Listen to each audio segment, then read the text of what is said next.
Hello प्यारे बच्चों, आज हम आपका लेके आ गए हैं एसिड बेस साल्ट का थर्ड लेक्चर, जिसमें आपको हम बताने वाले हैं concentrated acid and dilute acid के बारे में और किस प्रकार से कंसनट्रेटेड एसिड को डाइल्यूट किया जाता है। उसके बारे में हम लोग प्रोसेस को पूरा समझेंगे इस लेक्चर में, ठीक है। और फिजिकल प्रॉपर्टीज ऑफ एसिड इस पूरे शॉर्ट लेक्चर में पढ़ेंगे, ठीक है, जिसमें हम लोग सबसे पहले पढ़ने वाले हैं कंसनट्रेटेड एंड डाइल्यूट एसिड। तो आइए स्टार्ट करते हैं। इसके पहले हम लोगों ने जो लेक्चर कंप्लीट किया है वो आप जाके देख सकते हैं, पढ़ सकते हैं। जिन्होंने नहीं पढ़ा है तो इसको देखिए, तो आपको ज़्यादा फायदा होगा। तो आइए स्टार्ट करते हैं। Concentrated and dilute acid. देखिए कंसनट्रेटेड एसिड क्या होती है और डाइल्यूट एसिड क्या होती है, पहले डिफिनेशन देख लेते हैं, उसके बाद आप समझते हैं। जैसे a concentrated acid is one which contains the minimum possible amount of water in it. ठीक है, वो एसिड कंसनट्रेटेड एसिड होगी जिसमें जितना हो सके उतना कम से कम पानी हो। ठीक है, उतना कम से कम वाटर उस एसिड के अंदर प्रेजेंट हो, उसे हम लोग कंसनट्रेटेड बोलते हैं। ठीक है, जिसमें जितना कम से कम पानी हो जिस एसिड के अंदर, उसको हम लोग कंसनट्रेटेड बोलते हैं। अगर बात करें वही डाइल्यूट की, तो डाइल्यूट क्या होता है? A dilute acid is a solution that has a small amount of acid mixed into the large amount of water। ठीक है, इसमें दूसरा वही जस्ट अपोजिट, अगर वो एसिड जिसके अंदर मिनिमम एसिड प्रेजेंट हो, लार्ज अमाउंट में वाटर प्रेजेंट हो, उसे हम लोग डाइल्यूट एसिड बोलते हैं। ठीक है, बेसिकली अगर हम लोग बात करें, जितनी भी इनऑर्गेनिक एसिड होती हैं वो हमेशा कंसनट्रेटेड एसिड होती हैं, और जितनी भी वो आपकी ऑर्गेनिक एसिड होती हैं वो सभी डाइल्यूट एसिड के रूप में देखी जाती हैं और या डाइल्यूट एसिड होती हैं। जैसे ऑक्सैलिक एसिड, ठीक है, सिट्रिक एसिड, ये सभी, और एसिटिक एसिड, इन सब में वाटर की मात्रा अधिक होती है और ये डाइल्यूट होती हैं। ठीक है, या आप बात करें ये वीक एसिड्स होती हैं, तो जितने वीक एसिड्स होती हैं वो लगभग डाइल्यूट होती हैं, और जो स्ट्रॉन्ग एसिड होती हैं वो मैक्सिमम कंसनट्रेटेड होती हैं। लेकिन डाइल्यूट एसिड को भी और डाइल्यूट करा जा सकता है और कंसनट्रेटेड एसिड को भी डाइल्यूट करा जा सकता है, उसको भी हम लोग डाइल्यूट एसिड बोल सकते हैं। जो कंसनट्रेटेड एसिड होती है उसको भी डाइल्यूट एसिड बोल सकते हैं। ठीक है, तो इस कॉन्सेप्ट को थोड़ा ध्यान समझिएगा, नहीं तो आप कंफ्यूज हो जाए, बोले कि सर ने क्या बता दिया, तो ऐसा मत सोचिएगा। आप ध्यान में रखिए कि जो कंसनट्रेटेड एसिड होती है जिसमें वाटर की मात्रा बहुत ही कम होती है, जितना मिनिमम अमाउंट में वाटर हो और लार्ज अमाउंट में एसिड हो, उसे हम कंसनट्रेटेड बोलते हैं। जिसमें डाइल्यूट क्या होगा कि लार्ज अमाउंट में वाटर हो और लेस अमाउंट में एसिड हो, उसे हम लोग बोलते हैं डाइल्यूट एसिड। ठीक है, इसको हम लोग थोड़ा और डीपली समझते हैं डायग्राम के माध्यम से, तो आपको समझ में आएगा थोड़ा सा। जैसे हम दो बीकर लेते हैं, उन बीकर्स में, ठीक है, देखिए ये दो बीकर लिया हमने दो बीकर लिया। अब चाहे स्ट्रॉन्ग एसिड को भी डिल्यूट करा जा सकता है और डाइल्यूट को भी डाइल्यूट करा जा सकता है, तो ये सब चीज़ समझ सकते हैं। इनमें क्या है, वाटर हमने भर रखा है। ठीक है, ये हमने वाटर इसके अंदर फिलअप कर रखा है, और अगर आप देखेंगे इस सॉल्यूशन के अंदर आपको एसिड के पार्टिकल दिखाई देंगे। ठीक है, एसिड के पार्टिकल दिखाई देंगे, ये आपको एसिड के पार्टिकल दिखाई दे रहे हैं। ठीक है, जो आपको रेड कलर से हमने लिखा है, दिखा रहे हैं, वो क्या है, वो एसिड है। ठीक है, क्या है, वो एसिड है। और जो ब्लू कलर से दिखाया है वो आपका क्या है, ये आपका वाटर है। ठीक है, मतलब मिनिमम अमाउंट में वाटर हो, लार्ज अमाउंट में आपका एसिड होना चाहिए, उसे हम लोग बोलते हैं कंसनट्रेटेड एसिड। ठीक है, देखिए आप इस डायग्राम के माध्यम से समझ सकते हैं कि इस बीकर के अंदर जो आपको दिखाई दे रहा है कि जो वाटर के मॉलिक्यूल्स हैं वो कम है और एसिड के मॉलिक्यूल्स लार्ज अमाउंट में है, इसलिए इसको हम लोग बोल सकते हैं कंसनट्रेटेड एसिड। ठीक है, ये क्या है, कंसनट्रेटेड है। ये जो सोल्यूशन है वो कंसनट्रेटेड है। अगर कोई कंसनट्रेटेड सोल्यूशन है जिसके अंदर एसिड है तो वो कंसनट्रेटेड एसिड है। ठीक है, आप समझ सकते हैं।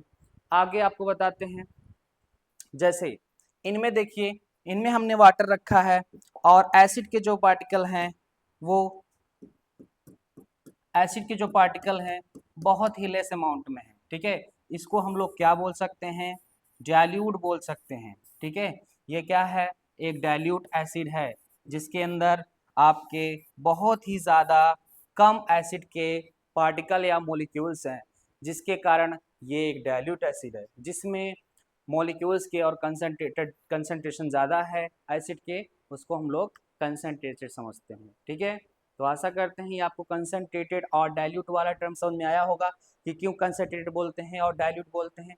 और वैसे अगर बात करें, अगर कोई डाइल्यूट एसिड होती है तो हम हाथों से उसे टच कर सकते हैं, टेस्ट कर सकते हैं, ठीक है, और यूज़ कर सकते हैं जैसे कि बेस को न्यूट्रल करने के लिए।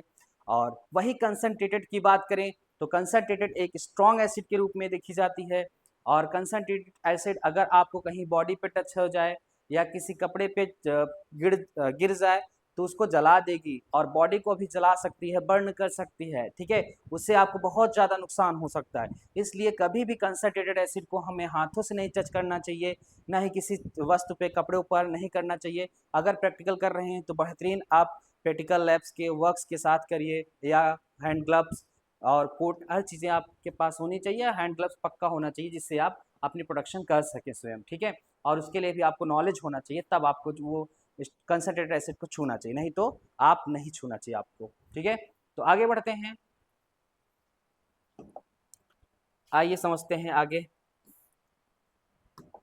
तो डाइल्यूट और कंसंट्रेटेड टर्म समझने के बाद अब हम लोग किसी एसिड को डाइल्यूट करना सीखेंगे। ठीक है, कोई कंसंट्रेटेड एसिड है हमारे पास, उसको अब हम लोग डाइल्यूट करना सीखेंगे, किस प्रकार से किसी कंसंट्रेटेड एसिड को डाइल्यूट करते हैं। ठीक है, तो डाइल्यूटिंग करने का एक अलग अलग अपना प्रोसेस होता है। ठीक है, अब बिना नॉलेज के आप इसे आसानी से डाइल्यूट नहीं कर सकते हैं। अगर करते हैं तो अगर आपको नॉलेज नहीं होती है तो आपको बर्न हो सकता है, आप जल सकते हैं। ठीक है, आपको बहुत ज़्यादा नुकसान हो सकता है, इसलिए आपको इसके नॉलेज होने चाहिए। और ये आपके क्लास 10th के लिहाज से भी इम्पॉर्टेंट है, जो कि डाइल्यूटिंग करने के लिए क्वेश्चन आते हैं। तो आइए डाइल्यूटिंग समझते हैं, किस प्रकार से डाइल्यूटिंग करी जाती है एसिड को। The dilution of concentrated acid should always be done by adding concentrated water, sorry, adding concentrated acid to water gradually with the stirring and not by adding water to concentrated acid। ठीक है, इनमें सही तरीका बता रहा है आपको कि किस प्रकार से एसिड को डाइल्यूट करना चाहिए। एसिड को डाइल्यूट करने का तरीका क्या होगा, इसमें कह रहा है कि अगर आप डाइल्यूट कंसंट्रेटेड एसिड को should always be done adding concentrated acid water gradually. ठीक है, आपको अगर किसी एसिड को डाइल्यूट करना है तो आपको एसिड को वाटर के अंदर मिलाना है, वो भी ग्रेजुअली। ठीक है, थोड़ा थोड़ा करके, ड्रॉप ड्रॉप करके, बूंद बाई बूंद आपको गिराना है, जिससे क्या हो, आसानी से वो डाइल्यूट हो सके।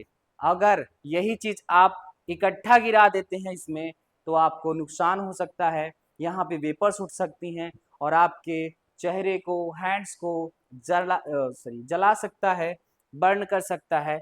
इसलिए आपको ये तरीका होना चाहिए कि आप वाटर के अंदर एसिड को डालें। दूसरा चीज कह रहा है not by adding water to concentrated acid, आपको कभी भी एसिड के अंदर वाटर को नहीं डालना है। ठीक है, ये तरीका आपको दिखा रहा है कि एसिड को वाटर के अंदर डाल रहा है। ठीक है, ये आपका वाटर है, ये आपका एसिड है, दिखाई दे रहा है सल्फ्यूरिक एसिड जो इसके अंदर डाल रहा है। ठीक है, अगर यही एसिड यहाँ पे रख दिया जाए, वाटर को इसके अंदर मिलाया जाए, तो वो एकदम रॉन्ग तरीका होता है, वो गलत तरीका होता है। ठीक है, जैसे अब आप समझते हैं, थोड़ा सा और समझाते हैं आपको, एक्सप्लेन करते हैं। जैसे यहाँ पे अगर आप देखें, अगर आप किसी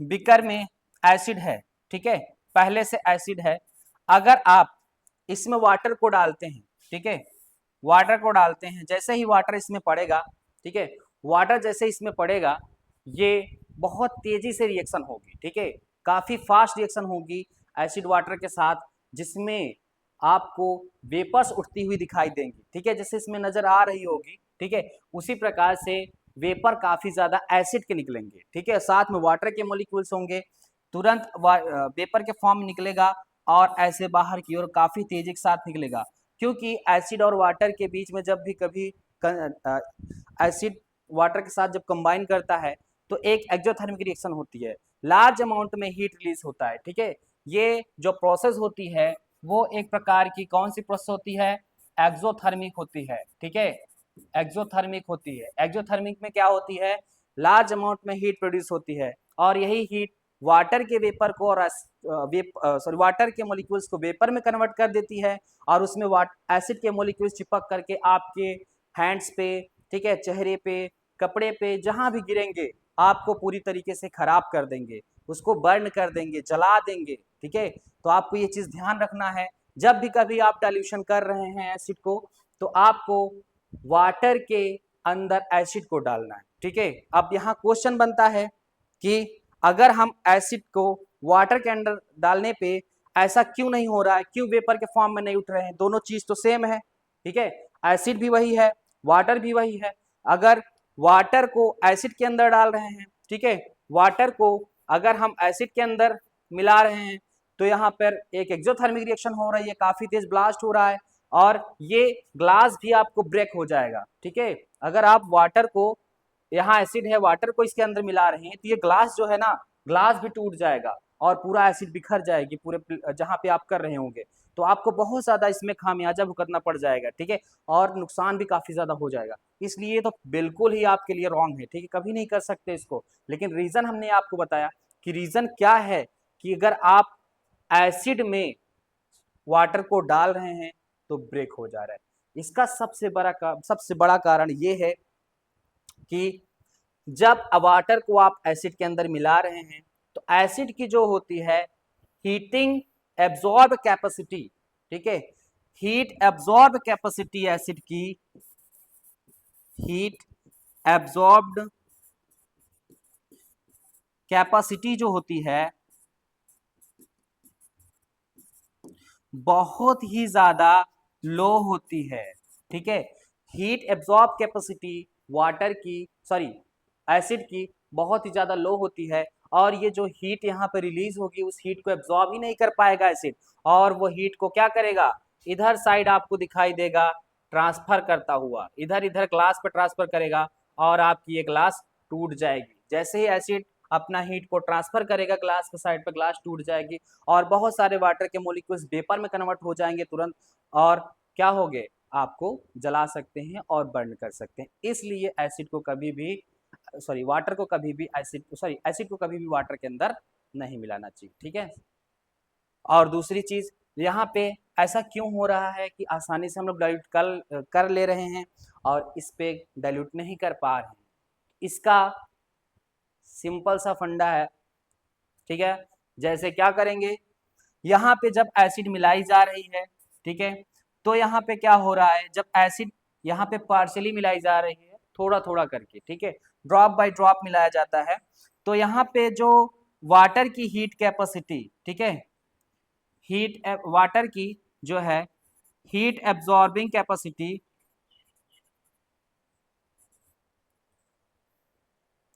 हीट एब्जॉर्बिंग कैपेसिटी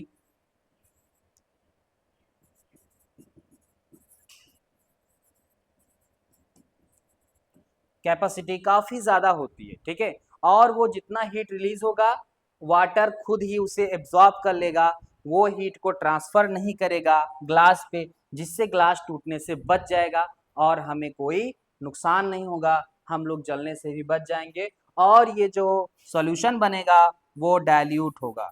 ठीक है, वो कैसा होगा, वो डाइल्यूट सॉल्यूशन होगा या डाइल्यूट एसिड होगी आपकी। ठीक है, अभी इस डाइल्यूट एसिड को आसानी से हम यूज कर सकते हैं किसी भी प्रिपरेशन के लिए।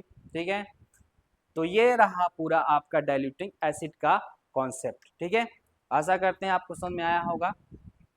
आइए फिजिकल प्रॉपर्टीज ऑफ एसिड समझते हैं आगे, आइए समझते हैं अब आगे फिजिकल प्रॉपर्टीज ऑफ एसिड। ठीक है, फिजिकल प्रॉपर्टीज ऑफ एसिड, जिसमें सबसे पहले हम लोग देखेंगे टेस्ट। टेस्ट, एसिड है बस श्योर टेस्ट, जितनी भी एसिड होती हैं वो टेस्ट में खट्टी होती हैं, ये पहली प्रॉपर्टी है फिजिकल। और दूसरी बात करें, colour, mineral acids colourless liquid, जितनी भी मिनरल एसिड होती हैं जो अर्थ से प्राप्त करी जाती हैं वो कलरलेस दिखाई देती हैं और लिक्विड फॉर्म में होती है। सम सल्फ्यूरिक एसिड्स बिकम येलो, कुछ ऐसी सल्फ्यूरिक एसिड्स होती हैं जो आपको येलो कलर की दिखाई देती हैं, और some acid some are white coloured, ठीक है, कुछ एसिड ऐसी भी हैं जो आपको वाइट कलर की दिखाई देंगी। कलर के हिसाब से एसिड की प्रॉपर्टी बहुत ज़्यादा आप डिफ्रेंशिएट नहीं कर सकते, लेकिन तब पर भी कुछ की थोड़ी बहुत है, ठीक है। तो सॉल्युबिलिटी की बात करें, all acid are soluble in water, जितनी भी एसिड होती हैं वो सभी सोल्यूबल इन वाटर होती हैं, वाटर के अंदर सोल्यूबल होती हैं। जैसे ही आप वाटर में इन्हें इंक्लूड करेंगे ये सोल्यूबल हो जाएंगी, घुल जाएंगी। वहाँ अगर बात करें बेस के केस में जस्ट इसका अपोजिट है, कुछ मैक्सिमम बेस हैं जो सोल्यूबल होते हैं, कुछ ऐसे बेस हैं जो सोल्यूबल नहीं होते हैं। जो बेस सोल्यूबल होते हैं उनको हम लोग अल्कलीज बोलते हैं, ठीक है, आगे भी हमने इसका चर्चा किया था। और जितने भी मैक्सिमम जो एसिड होती है वो सोल्यूबल इन वाटर होती है, चाहे वो स्ट्रॉन्ग एसिड हो, चाहे वह वीक हो, चाहे वो ऑर्गेनिक हो, चाहे वो मिनरल हो, सभी एसिड सोल्यूबल इन वाटर होती हैं, ठीक है। तीसरी बात करें, चौथी फिजिकल स्टेट, एसिड की जो फिजिकल स्टेट होती है, मैक्सिमम एसिड की जो होती है वो लिक्विड स्टेट होती है। सम एसिड्स आर सॉलिड, लेकिन कुछ ऐसी भी होती हैं जो सॉलिड स्टेट में दिखाई देती हैं, और others liquid at room temperature. जो मैक्सिमम एसिड होती हैं वो रूम टेम्परेचर पे आपको लिक्विड स्टेट में दिखाई देती हैं, ठीक है। और दूसरी corrosive in nature, most acids are corrosive in nature, जितनी भी एसिड होती हैं उसमें से most of the acid corrosive in nature होती हैं। जो स्ट्रॉन्ग एसिड होती हैं, जो कंसनट्रेटेड एसिड होती हैं, जितनी कंसनट्रेटेड या स्ट्रॉन्ग एसिड्स होती हैं वो कोरोसिव इन नेचर होती हैं। जो वीक एसिड या डाइल्यूटेड फॉर्म में होती हैं वो कोरोसिव इन नेचर नहीं होती हैं। जितनी भी डाइल्यूटेड एसिड होती हैं उन्हें हम टच कर सकते हैं, टेस्ट कर सकते हैं, आसानी से देख सकते हैं, जिसमें कोई दिक्कत नहीं होती है और वो हमें नुकसान नहीं पहुंचाती। लेकिन जितनी भी स्ट्रॉन्ग एसिड्स होती हैं या मिनरल एसिड होती हैं जो कंसनट्रेटेड फॉर्म में रहती हैं तो वो कोरोसिव इन नेचर होती हैं, जिसे आप टच करेंगे तो आपका हाथ जला देगा और आपके कपड़े को जला देगा, आपको बहुत सारा नुकसान पहुंचा सकता है। कोरोसिव शब्द का मतलब होता है कि कोरोड, मतलब खराब करना, उसे नुकसान पहुंचा देना, ठीक है। तो कोरोसिव एसिड होती है मैक्सिमम एसिड, और जो डाइल्यूट होती हैं वो कोरोसिव लेस होती हैं, ठीक है। बात करें कंडक्टिविटी की, all dilute acid conduct electricity, जितनी भी डाइल्यूट एसिड्स होती हैं वो सभी कंडक्ट करती हैं इलेक्ट्रिसिटी, सॉरी डाइल्यूट, जितने भी कंसनट्रेटेड डाइल्यूट एसिड्स, ठीक है, डाइल्यूट सही बात है, क्योंकि कंसनट्रेटेड होती हैं तो मैक्सिमम उसमें एसिड होती है, तो एसिड स्वयं डिसोसिएट नहीं होती है, लेकिन कंसनट्रेटेड एसिड भी आपको कंडक्टिविटी शो करेगी, ठीक है, जिसमें मिनिमम अमाउंट में वाटर प्रेजेंट होता है। अगर ये एसिड्स होती हैं जो वाटर में जाने के बाद क्या करती हैं, H+ आयंस और अनायंस के रूप में डिसोसिएट हो जाती हैं, ब्रेक डाउन हो जाती हैं, जिसमें H+ आयंस डिसोसिएट करती हैं, जिससे क्या करती हैं कि वो सोल्यूशन को इलेक्ट्रोलाइट बना देती हैं। जिस सोल्यूशन के अंदर इनको मिलाया जाता है वाटर के अंदर, तो वो क्या करती हैं उस सोल्यूशन को इलेक्ट्रोलाइट बना देती हैं।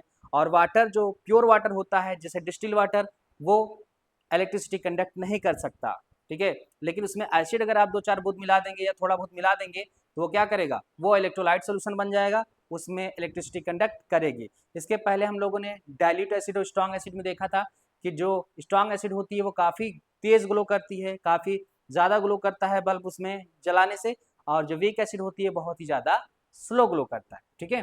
तो जितने भी एसिड्स होती हैं वो सोल्यूशन को कंडक्टिंग कर देती हैं, सोल्यूशन भी कंडक्टर के रूप में यूज हो जाता है।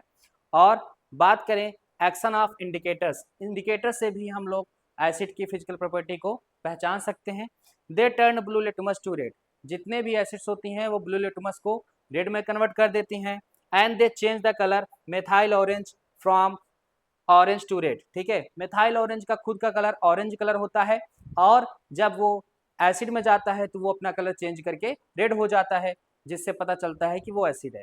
और next, phenolphthalein remain colourless in acidic solution, और जो फेनोल्फथलीन होता है वो सोल्यूशन खुद भी कलरलेस होता है और एसिड में जाने के बाद भी वो कलरलेस ही रहता है। तो ये होती है आपकी फिजिकल प्रॉपर्टीज ऑफ एसिड, ठीक है। तो हम आशा करते हैं आपको समझ में आया होगा।